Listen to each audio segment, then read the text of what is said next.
What's cracking, guys? Welcome back to the channel. Yeah, we got some stuff that we're doing right now. You know, we're kind of trying to wrap this up. So Corey is back in the shop, but not for the video, unfortunately. He's just, you know, here for the short term. I'm ugly. I'm a redheaded stepchild up in the back room corner. Yeah, something like that. Because we're, if you guys follow me on Instagram, which you should by now, I posted up a little bit on my story that we were working on, you know, this crap, because me and Corey always, you know, tag each other in Instagram stories while we're working, having fun.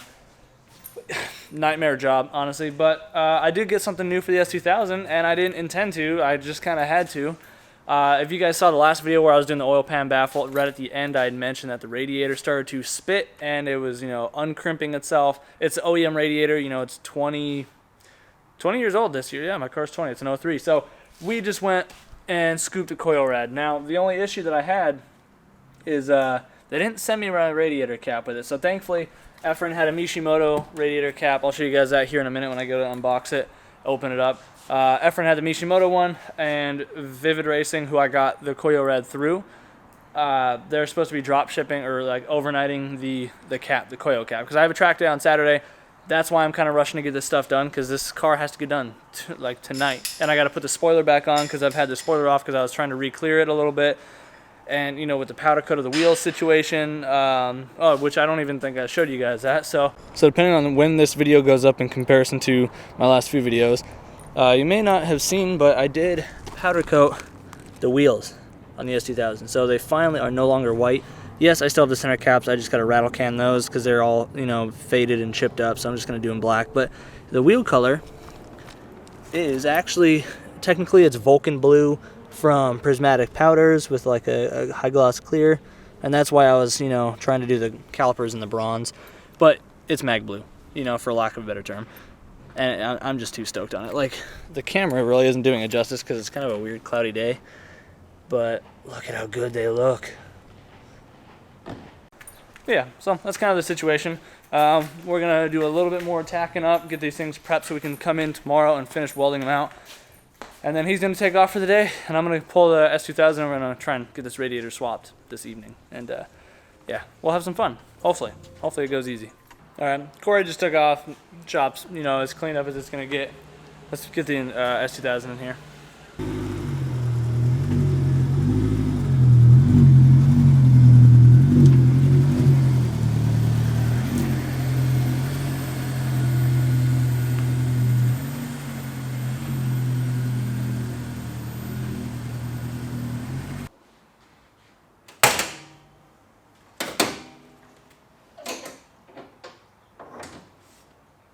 Okay, so to reiterate, if you didn't watch the oil pan video where I did my Marasso baffle, what had happened is when I went to, you know, button everything up, I had already noticed my coolant reservoir was already low. I had seen seeping around here a little bit before, but then I did notice that I've got, you know, coolant coming out from the crimp there. I don't know if it's not really focusing on that well. Let me stick that there, do that there. Okay, so you can see how it's, you know, seeping there, and if you can kind of see, probably not, but I've got a whole bunch of coolant sprayed on the inside of this lip right here. A little, you know, a little bit trickled here. There was more on the horn here, you know, a little bit on the filter there. So overall, we're just getting a little bit of, you know, pressurized coolant coming out because these crimps are starting to fail. Now, like I said, I do have a track day this weekend, so my concern is that this is not going to hold up for the track day. Again, it is the stock radiator. It's the original one that presumably came with the car. You know, it's always a good time for an upgrade, especially living out here in the Arizona desert. You can't go wrong with running, you know, a thicker aluminum radiator. Now, the nice thing about this KOYORAD is that it's going to be perfect for pretty much all the applications this car is going to see. Whether I do decide to supercharge in the future, it's, you know, plenty of, you know, cooling power to you know, work with that. You know, just the Arizona summer, like I had mentioned, it's going to keep the car cooler then. For track racing, it's perfect for that. So it was one of those buy once, cry once things. Now, I could have went and got a Rock Auto one, but I didn't want to have to deal with this later. And speaking of, you know, dealing with anything later, two hoses that I noticed, and I'll show you when we're in there, that are swollen and hard to get to, kind of, are the two oil cooler hoses. This one and this one by the oil filter. So, you know, radiator is going to be out of the way, and the intake is going to be out of the way. We're going to have plenty of space to grab those two hoses really quick, so I'm just going to knock that out while I'm in there. But first things first, let's get this thing, you know, more up in the air. I'm gonna drain the coolant. I got a bucket laying around here. I'll drain it into a bucket, pull that stuff off, and we'll get cracking.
Okay, that made a little bit more of a mess than I wanted it to.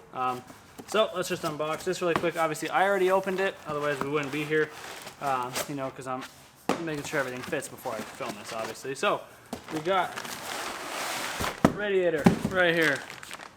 Nice brand new KOYORAD. I forget the part number on this, but it's like, you know, their newest version for the S2000. And then again, Bluetooth telling me. And then again, I'm just borrowing this Mishimoto cap for now. Yeah, let's just. Has a mind of its own. What do I say? So earlier, I thought there was a, you know, an issue where this plug right here. So I thought before that that was supposed to be for a aftermarket sensor, which, you know, it is. But I just realized after taking that one, the stock one out, that the stock one. Shut up. The stock one actually has a sensor there. So that's probably where it gets its coolant temp. I hate technology. I really do.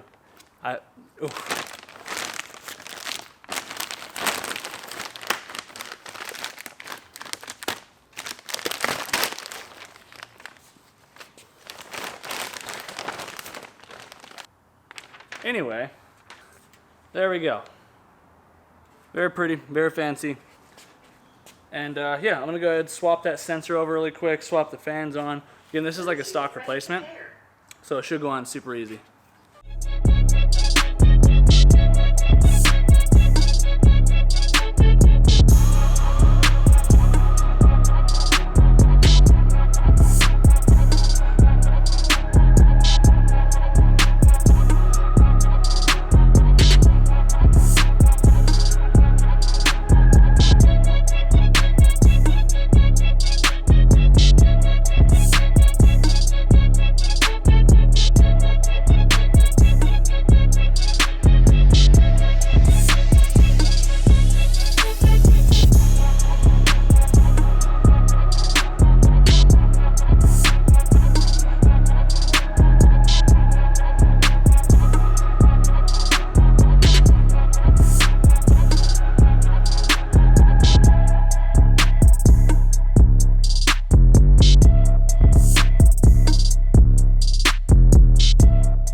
Okay, so let me show you really quick the hoses that I'm talking about. These two right there. So you can see this hoop one. This is your oil cooler.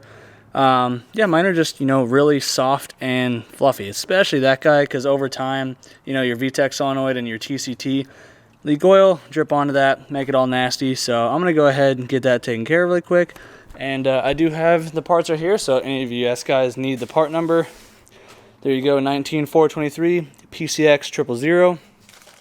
And then this one's 19422 PCX 000. So these two pieces and you're good to go. Only discrepancy I had was getting this bigger, thicker fan on. It just didn't really want to go. The holes didn't line up very well, so if you saw, I kind of just gently took the screwdriver like this and pried against the top of the, you know, the tank and the fan and just barely moved it over. But other than that, you know, it fits up perfect. And just look at how good it looks. Like, I'm so, like, obviously I love having my air conditioner, but I kind of am bummed that you don't get to see that cool KOYORAD logo right up there in the grill. Might have to, you know, stencil the condenser.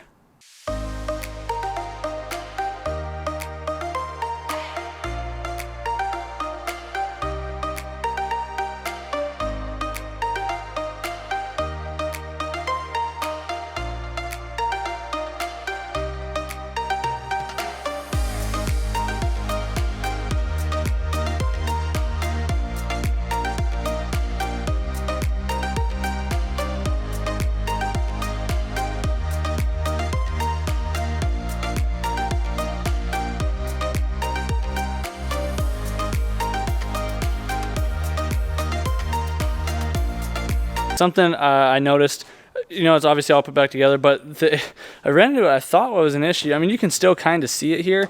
So this side, at least on mine, has more of a gap than that side. And now when I was going to put it in, it was like a good, you know, good distance off. So I just used the tabs to pull it forward, and then I checked the stock one that I just threw away.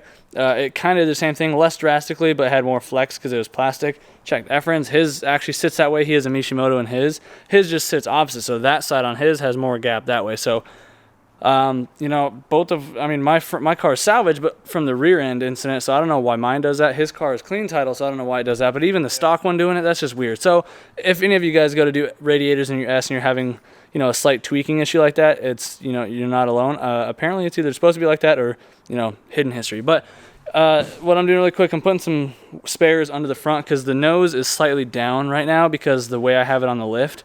So I'm going to just put the spares under it, get the front end up just a little bit higher so that way we can make this a little bit easier to bleed. Because if you've never bled an S2000 before, the procedure is not the same as you would think. You know, any other real normal car where you just idle it, let it burp, and, you know, burp, burp, burp. On these ones, they have a bleed port right here. And what you got to do, essentially, the Billman procedure is to rev it to like 2,500 to 3,000 RPMs for like 2 or 3 minutes. And then you shut the car off. And then you hold the upper radiator hose closed like that, and then you open that, let it finish spitting, and then while you're still holding it, you close the valve, and then you can let go of the hose. You fire it up, rinse and repeat until, you know, your heat is, you know, if you have an S2000, you know it's like lava. So until your heat is hot, and then that's pretty much it. So, you know, it can go pretty quick usually, but kind of a process nonetheless. So we're ready for that point now. Just got to add some coolant in here. But look at just how good this Koyo is looking in here. You know, despite not being able to see in the grill, you know, you can see the bottom of it. But yeah, I don't know. We're looking good in here. So let's add some coolant.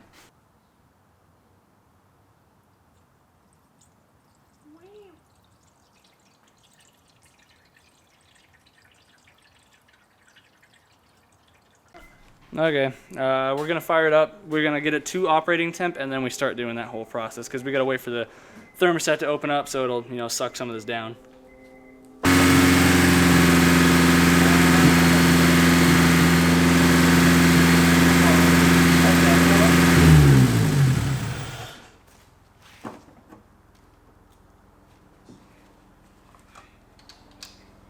Oh, jeez.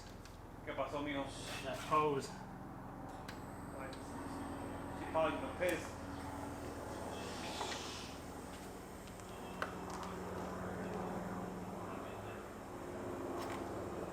Alright, so we're on the third time around of trying to burp it, so it takes a couple tries. You just go until your heat's very hot. But I did forget to mention, because I forgot till I was doing it, put your radiator cap back on.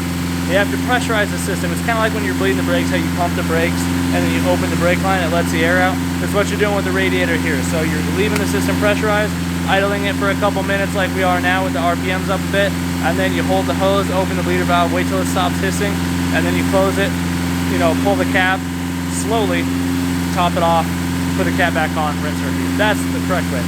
That was my bad for earlier. I made even more of a mess everywhere, all over. Sucks. She's toasty, all right. You guys can't see it, but I can definitely feel it. Definitely can't hold it here for more than 5 seconds, and then it starts to burn. So I'm gonna have to like spray everything. Like I'm gonna have to wait for it to fully cool. Well, not fully, but like not be scalding, and then drench it in my degreaser right here, and then I'm gonna have to freaking hose it off before I leave. go to town. Yeah, because this is, I feel like it's just gonna keep smoking while I'm driving. I'm gonna be like, holy crap, my car's on fire. Yeah, you're gonna be like, hey, what's wrong, dude? What you think?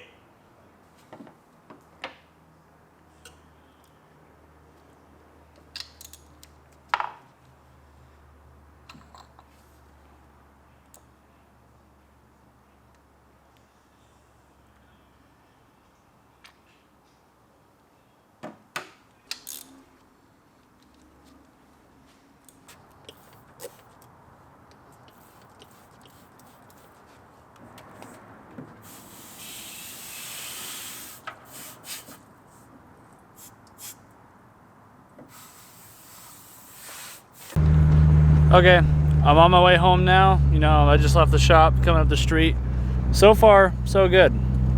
you know, we'll see how it does on the freeway. The heater is nice and hot, so, you know, I'm really not all that concerned about it, but I just get paranoid doing stuff like this when it's my own car. I don't know why. I have so much confidence helping other people and working on other cars, but when it comes to my own, I get all nervous. But yeah, you can see temp gauge over there. We're looking pretty straight. Yeah, I'll update you guys once we get home, and then we'll end this video out.